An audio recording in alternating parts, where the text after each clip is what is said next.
For more on this, Matt Sapaula joins us from Chicago. He's the financial coach and host of the Money Smart Show podcast. Welcome to our show, Matt. Let me ask you this. A lot of people worry about retirement, and there's been a lot of changes, but let me start with the age difference. It seems like, it might be true, that people have to wait a lot longer to retire than they did before. What is the age difference in countries now? You know, in Turkey, you can retire as early as 45. In Greece and Italy, you can retire at in your late 50s.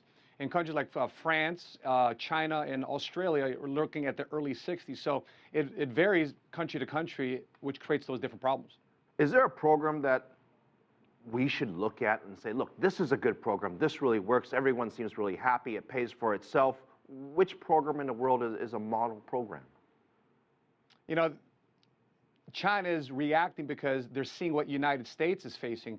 You know, people in the United States born in 1960, their retirement age got pushed to 67 years old. So their early retirement age was 50 months. There's 60 months there that there's a gap there between when they can have an early retirement and a full retirement according to Social Security. So many countries are reacting. And to answer your question, what program?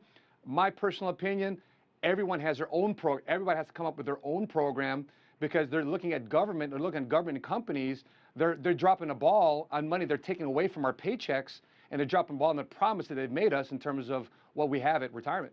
The problem with the promises is that it made the assumption that most of us would still be working and the demographics in the world would ultimately not change over the decades to come.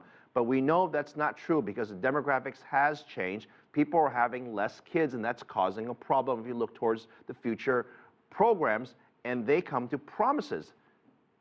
China is an example. There's a labor shortage now, possibly in the future, where there will be less people working for those who are retired. We have the same problem in the U.S., the same problem in Japan, the same problems happening in Europe.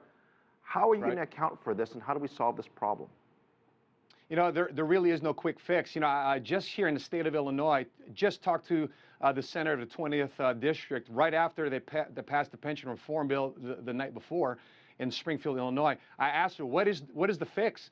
And her fix is, listen, many people like Illinois, they have inherited a $100 billion pension problem.